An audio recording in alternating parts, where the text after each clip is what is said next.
Hi friends, myself Chandra Kumar. I'm taking electrical machines for mechanical engineers. Now, in continuation of the previous lecture, we are discussing all the speed control of DC motors. Speed control of DC motor, it will be an important parameter which we have to just concentrate about this because the motor in the previous lecture we are discussing that how we will start the motor, but the start of a motor is an important important thing. Similarly, the speed control of a DC motor is an important thing because it can operate from the speed of zero to a maximum and it can be varied as per the requirement of the devices. But whenever the load will be increases, then when the speed of the motor will be decreases, but it can be controllable in nature. So we have the option to control the DC motor speed to a desired level as per the requirement of the machine.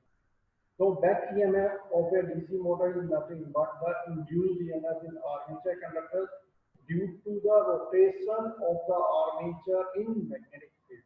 Thus, the magnitude of EB can be given by the EMF equation is this equation is already derived as the EB equal to MP at 5.68, where P stands for the number of poles, phi stands for the flux per pole, and D stands for the speed in RPM. Z stands for the number of armature conductors, and A stands for the number of parallel paths. EB can also be written as the EB equal to V minus IARA. V is the supply voltage. Thus, whenever we have to just compare about these two equations, we are getting the equation that speed N become the NEB times 60A upon T5Z. But for a DC motor, AP and Z are to be considered as a constant. So N is directly proportional to the K times of EB upon phi, where EB stands for the back EMF and phi stands for the flux. This shows the speed of a DC motor is directly proportional to the back EMF and inversely proportional to the flux per pole. So there will be majorly there will be two types of control. First method which we are discussing over here by the using the flux control method for the DC shunt motor. This will be the circuit diagram over here where we are given the supply, motor armature is there and the field winding with a variable resistance we are providing over here because over here we have to just use the flux control. For the flux control means we have to vary the flux of the motor. So armature we are not giving any kind of controller, but in case of the field winding we are providing a variable resistance through which we can control the flux, which will control the current of the field winding, and current is like the flux, so that we can indirectly we are controlling the flux of the motor by using this variable resistance. It is already explained about that the speed of a DC motor is also proportional to the flux per pole. Thus, by decreasing the flux, speed can be increased and vice versa. To control the flux, a rheostat is added in series with the field winding. Adding more resistance in series with the field winding will increase the speed as it decreases the flux. In shunt motor, as field current is relatively very small, I square R loss is small. Therefore, this method is quite efficient, though speed can be increased above the rated value by reducing flux with this method. It puts a limit to maximum speed as weakening of the field flux beyond a limit will adversely affect the commutational process. So by controlling the flux control method, we can increase the speed of the motor above the rated one because the flux will be in parallel with the shunt current. Second method is the armature control method. Armature control method, we are just removing the resistance from the field winding or let's test this type of resistance towards the armature side, but the value of the armature resistance will be lower than as compared to this one because the resistance in the field winding will be very high, but in case of the armature the rheostat resistance will be lower of this one. Speed of a DC motor is directly proportional to the back EMF and EB is V minus IARA. That means when supply voltage V and the armature current RA are kept constant, then the speed is directly proportional to armature current. Thus, if we add resistance in series with the armature, Ia decreases, and hence the speed also decreases. Greater the resistance in series with the armature, greater the decrease in speed. So, under this operation, we are finding that while we are doing a armature control method, the speed of the DC motor is reducing from the rated one to a lower one. But in case of the field control, we are increasing the motor speed from the highest to a higher one. Third method is the voltage control method. Under this, there is two types of controlling. First is the multiple voltage control. In this method, the shunt field is connected to a fixed exciting voltage and armature is supplied with different voltages. Voltage across armature is shown with the help of suitable switchgear. The speed is approximately proportional to the voltage across the armature. So over here we are using the multiple voltage sources, and through that we can do the supply to the motor, so that as per the voltage supply is given to the motor, the speed of the motor will be controlled according to the supply will be given to the motor. Next method is the Ward-Leonard system. This system is used where very sensitive speed control of motor is required. For example, electric excavator, elevators, etc. The arrangement of this system is as shown in figure, and where M2 is the motor to which speed control is required. M1 may be any AC motor or DC motor with constant speed. G is a generator directly coupled to the M1. And this will be the circuit diagram of this one, where we are connecting the supply to the M1. M1 is operating the generator. Generator is connected to the main motor whose speed we have to control. In this method, the output from generator G is fed to the armature of the motor M2, whose speed is to be controlled. The output voltage of generator G can be varied from 0 to its maximum value by means of its field regulator, and hence the armature voltage of the motor M2 is varied very smooth. Hence, very smooth speed control of the DC motor can be used over here. Here we are using the constant field, variable field, and the constant field.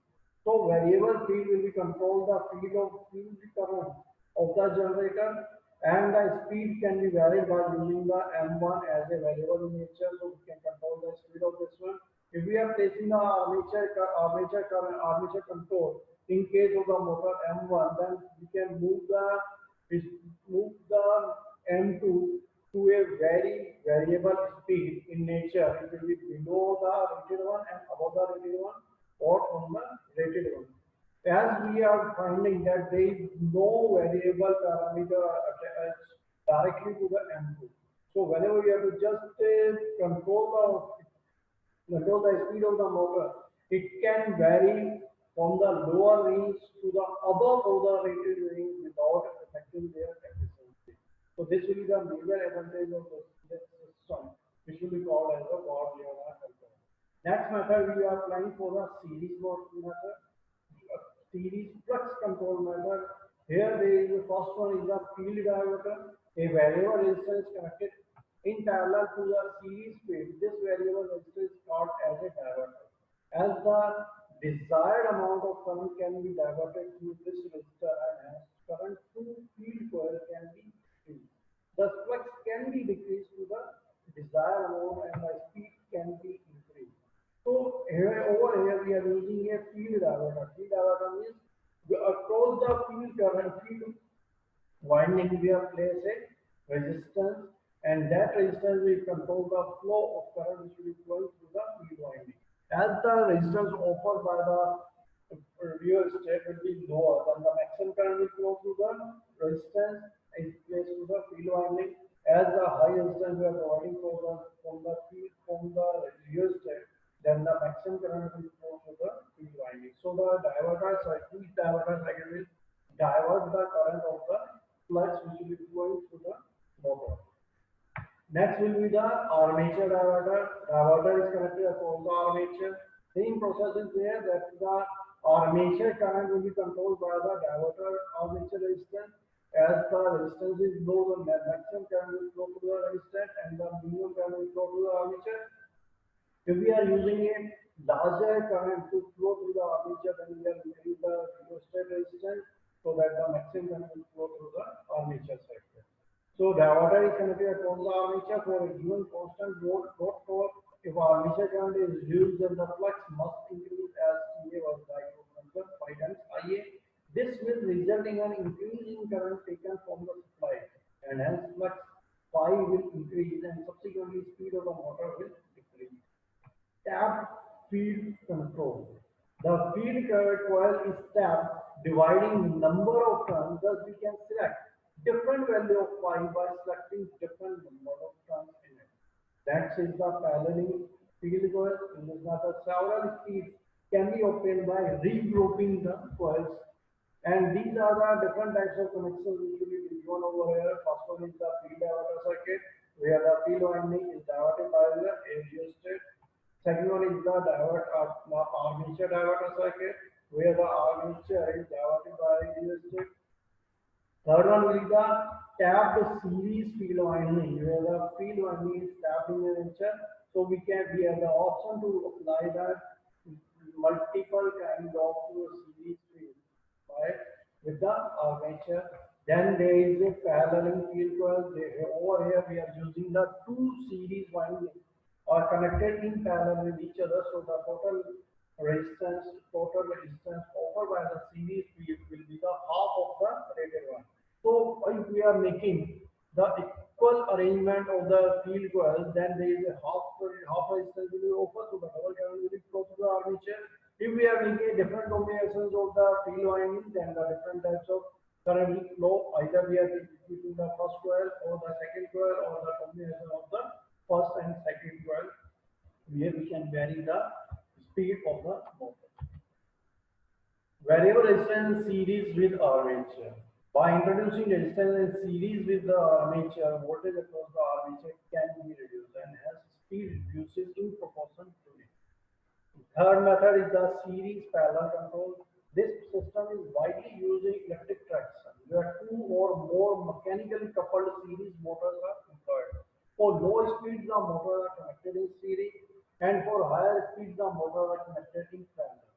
When in series, the motors have the same current passing through them, although voltage across each motor is divided. When in parallel, the voltage across each motor is same, although the current gets divided. So for higher speed, we are using the parallel connected, and for the lower speed, we are using the series connector. So this will be the combination of this one, which we are using over. And this is the end of the speed control technique which we are opting for the motors. Either it will be a series or the shunt motor, and there is a multiple